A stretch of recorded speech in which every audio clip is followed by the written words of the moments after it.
भागवत पुराण एकादश स्कंद 26वां अध्याय पुरूरवा की वैराग्योक्ति। भागवत पुराण एकादश स्कंद 26वां अध्याय पुरूरवा की वैराग्योक्ति।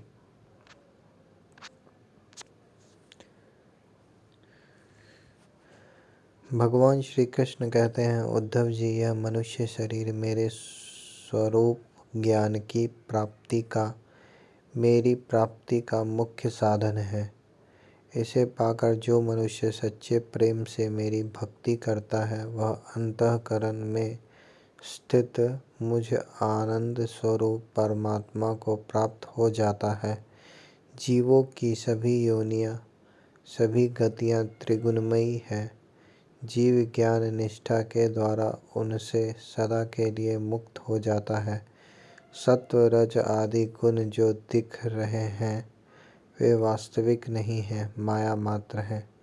ज्ञान हो जाने के बाद पुरुष उनके बीच में रहने पर भी, उनके द्वारा व्यापार करने पर भी उनसे बंधता नहीं। इसका कारण यह है कि उन गुणों की वास्तविक सत्ता ही नहीं है।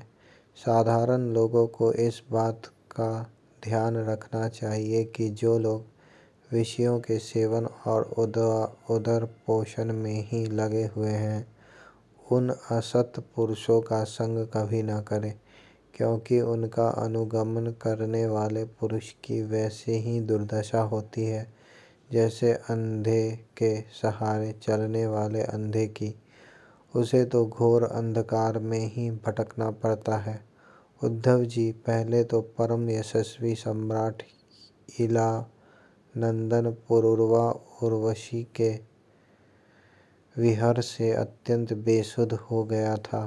पीछे शोक हट जाने पर उसे बड़ा वैराग्य हुआ और तब उसने यह गाथा गाई। राजा पुरूरवा नग्न होकर पागल की भांति अपने को छोड़कर भागती हुई उर्वशी के पीछे अत्यंत विह्वल होकर दौड़ने लगा और कहने लगा, देवी निष्ठुर हृदय, थोड़ी देर ठहर जा, भाग मत। उर्वशी ने उनका चित्त आकृष्ट कर लिया था। उन्हें तृप्ति नहीं हुई थी। वे क्षुद्र विषयों के सेवन में इतने डूब गए थे कि उन्हें वर्षों की रात्रियां न जाती मालूम पड़ी और न तो आती। पुरूरवा ने कहा, हाय हाय, भला मेरी मूढ़ता तो देखो। काम वासना ने मेरे चित्त को कितना कलुषित कर दिया। उर्वशी ने अपनी बाहुओं से मेरा ऐसा गला पकड़ा कि मैंने आयु के न जाने कितने वर्ष खो दिए। ओह, विस्मृति के भी एक सीमा होती है। हाय हाय, इसने मुझे लूट लिया। सूर्य अस्त हो गया या उदित हुआ, यह भी मैं नहीं न जान सका। बड़े खेद की बात है कि बहुत से वर्षों के दिन पर दिन बीतते गए और मुझे मालूम तक न पड़ा। ओह, आश्चर्य है, मेरे मन में इतना मोह बढ़ गया जिसने नरदेव शिखामणि चक्रवर्ती सम्राट मुझ पुरूरवा को भी स्त्रियों का क्रीड़ा मृग खिलौना बना दिया। देखो, मैं प्रजा को मर्यादा में रखने वाला सम्राट हूँ। वह मुझे और मेरे राजपाट को तिनके की तरह छोड़कर जाने लगी और मैं पागल होकर नंग धड़ंग रोता बिलखता उस स्त्री के पीछे दौड़ पड़ा। हाय हाय, यह भी कोई जीवन है। मैं गधे की तरह दुलत्तियां सहकर भी स्त्री के पीछे पीछे दौड़ता रहा। फिर मुझ में प्रभाव, तेज और स्वामित्व भला कैसे रह सकता है। स्त्री ने जिसका मन चुरा लिया उसकी विद्या व्यर्थ है, उसे तपस्या, त्याग और शास्त्राभ्यास से भी कोई लाभ नहीं, और इसमें संदेह नहीं कि उसका एकांत सेवन और मौन भी निष्फल है। मुझे अपने ही हानि लाभ का पता नहीं, फिर भी अपने को बहुत बड़ा पंडित मानता हूँ। मुझ मूर्ख को धिक्कार है। हाय हाय, मैं चक्रवर्ती सम्राट होकर भी गधे और बैल की तरह स्त्री के फंदे में फंस गया।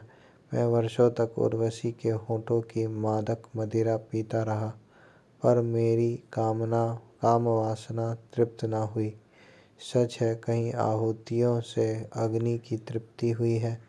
उस कुलटा ने मेरा चित्त चुरा लिया। आत्माराम, जीवन मुक्तों के स्वामी, इंद्रियातीत भगवान को छोड़कर और ऐसा कौन है जो मुझे उसके फंदे से निकाल सके।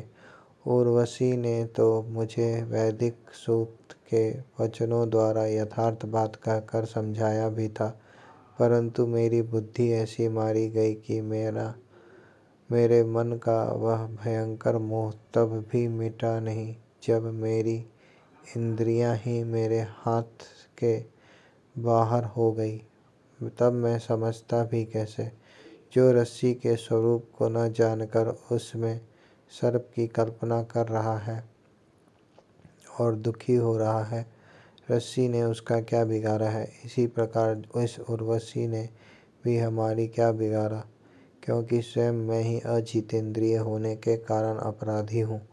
कहाँ तो यह मैला कुचला दुर्गंध से भरा अपवित्र शरीर, और कहाँ सुकुमारता, पवित्रता, सुगंध आदि पुष्पोचित गुण, परंतु मैंने अज्ञानवश असुंदर में सुंदर का आरोप कर लिया। यह शरीर हाँ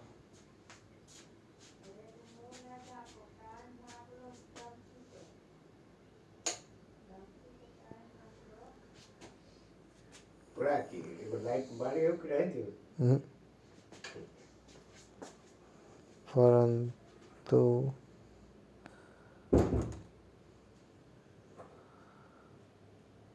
होने के कारण अपराधी हूँ। कहाँ तो यह मैला कुचला दुर्गंध से भरा अपवित्र शरीर, और कहाँ सुकुमारता, पवित्रता, सुगंध आदि पुष्पोचित गुण, परंतु मैंने अज्ञानवश असुंदर में सुंदर का आरोप कर लिया। यह शरीर माता पिता का सर्वस्व है अथवा पत्नी की संपत्ति। यह स्वामी की मोल है ली हुई वस्तु है, आग का ईंधन है अथवा कुत्ते और गिद्धों का भोजन।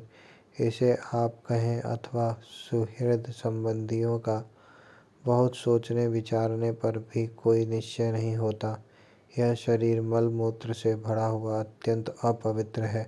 इसका अंत यही है कि पक्षी खाकर विष्ठा कर दे, इसके सड़ जाने पर इसमें कीड़े पड़ जाएं, अथवा जला देने पर यह राख का ढेर हो जाए। ऐसे शरीर पर लोग लट्टू हो जाते हैं और कहने लगते हैं, ओह, इस स्त्री का मुखड़ा कितना सुंदर है, नाक कितनी सुघर है, और मंद मंद मुस्कान कितनी मनोहर है। यह शरीर त्वचा, मांस, रुधिर, स्नायु, मेदा, मज्जा और हड्डियों का ढेर और मलमूत्र तथा पीप से भरा हुआ है। यदि मनुष्य इसमें रमता है तो मलमूत्र के कीड़ों में और उसमें अंतर ही क्या है। इसलिए अपने भलाई समझने वाले विवेकी मनुष्य को चाहिए कि स्त्रियों और स्त्री लंपट पुरुषों का संग न करे। विषय और इंद्रियों के संयोग से ही मन में विकार होता है, अन्यथा विकार का कोई अवसर ही नहीं है। जो वस्तु कभी देखी न या सुनी नहीं गई है, उसके लिए मन में विकार नहीं होता। जो लोग विषयों के साथ इंद्रियों का संयोग नहीं होने देते, उनका मन अपने आप निश्चल होकर शांत हो जाता है। अतः वाणी, कान और मन आदि इंद्रियों से स्त्रियों और स्त्री लंपटों का संग कभी नहीं करना चाहिए। मेरे जैसे लोगों की तो बात ही क्या, बड़े बड़े विद्वानों के लिए भी अपने इंद्रियों और मन विश्वसनीय नहीं है। बड़े मेरे जैसे लोगों की तो बात ही क्या, बड़े बड़े विद्वानों के लिए भी अपनी इंद्रियां और मन विश्वसनीय नहीं है। भगवान श्री कृष्ण कहते हैं, उद्धव जी, राजराजेश्वर पुरूरवा के मन में जब इस तरह के उद्गार उठने लगे तब उसने उर्वशी लोक का परित्याग कर दिया। अब ज्ञानोदय होने के कारण उसका मोह जाता रहा और उसने अपने हृदय में ही आत्म स्वरूप से मेरा साक्षात्कार कर लिया और वह शांत भाव में स्थित हो गया। इसलिए बुद्धिमान पुरुष को चाहिए कि पुरूरवा की भांति कुसंग छोड़कर सत्पुरुषों का संग करे। संत पुरुष अपने सदुपदेशों से उसके मन की आसक्ति नष्ट कर देंगे। संत पुरुषों का लक्षण यह है कि उन्हें कभी किसी वस्तु की अपेक्षा नहीं होती। उनका चित्त मुझ में लगा रहता है। उनके हृदय में शांति का अगाध समुद्र लहराता रहता है। वे सदा सर्वदा सर्वत्र सब में सब रूप से स्थित भगवान का ही दर्शन करते हैं। उनमें अहंकार का लेश भी नहीं होता। फिर ममता की तो संभावना ही कहाँ है। वे सर्दी गर्मी सुख दुख आदि द्वंद्वों में एक रस रहते हैं तथा बौद्धिक मानसिक शारीरिक और पदार्थों संबंधी किसी प्रकार का भी परिग्रह नहीं रखते। परम भाग्यवान उद्धव जी, संतों के सौभाग्य की महिमा कौन है कहे। उनके पास सदा सर्वदा मेरी लीला कथाएं हुआ करती हैं। मेरी कथाएं मनुष्यों के लिए परम हितकर है। जो उनका सेवन करते हैं उनके सारे पाप तापों को वो धो डालती हैं। जो लोग आदर और श्रद्धा से मेरी लीला कथाओं का श्रवण गान और अनुमोदन करते हैं वे मेरे परायण हो जाते हैं और मेरी अनन्य प्रेममयी भक्ति प्राप्त कर लेते हैं। उद्धव जी, मैं अनंत अचिंत्य कल्याण में गुणगुणों का आश्रय हूँ। मेरा स्वरूप है केवल आनंद, केवल अनुभव, विशुद्ध आत्मा। मैं साक्षात परब्रह्म हूँ। जिसे मेरी भक्ति मिल गई वह तो संत हो गया। अब उसे कुछ भी पाना शेष नहीं है। उनकी तो बात ही क्या है। जिसने उन संत पुरुषों का शरण ग्रहण कर ली उसकी भी कर्म जड़ता संसार भय और अज्ञान आदि सर्वथा निवृत्त हो जाते हैं। भला जिसने अग्नि भगवान का आश्रय ले लिया है उसे शीत भय अथवा अंधकार का दुख हो सकता है। जो इस घोर संसार सागर में डूब उतरा रहे हैं उनके लिए ब्रह्मवेत्ता और शांत संत ही एकमात्र आश्रय हैं। जैसे जल में डूबे रहे लोगों के लिए दृढ़ नौका, जैसे अन्य से प्राणियों के प्राण की रक्षा होती है, जैसे मैं ही दीन दुनियों का परम रक्षक हूँ, जैसे मनुष्य के लिए परलोक में धर्म की एकमात्र पूंजी है, वैसे ही जो लोग संसार से भयभीत हैं उनके लिए संत जन ही परम आश्रय हैं। जैसे सूर्य आकाश में उदय होकर लोगों को जगत तथा अपने को देखने के लिए नेत्र दान करता है, वैसे ही संत पुरुष अपने को तथा भगवान को देखने के लिए अंतर्दृष्टि देते हैं। संत अनुग्रहशील देवता है। संत अपने हितैषी सुहृद है। संत अपने प्रियतम आत्मा है। और अधिक क्या कहूँ, स्वयं मैं ही संत के रूप में विद्यमान हूँ। प्रिय उद्धव, आत्म साक्षात्कार होते ही एलानंदन पुरूरवा को उर्वशी के लोक की स्पृहा न रही। उसकी सारी आसक्तियाँ मिट गई और वह आत्माराम होकर स्वच्छंद रूप से इस पृथ्वी पर विचरण करने लगा।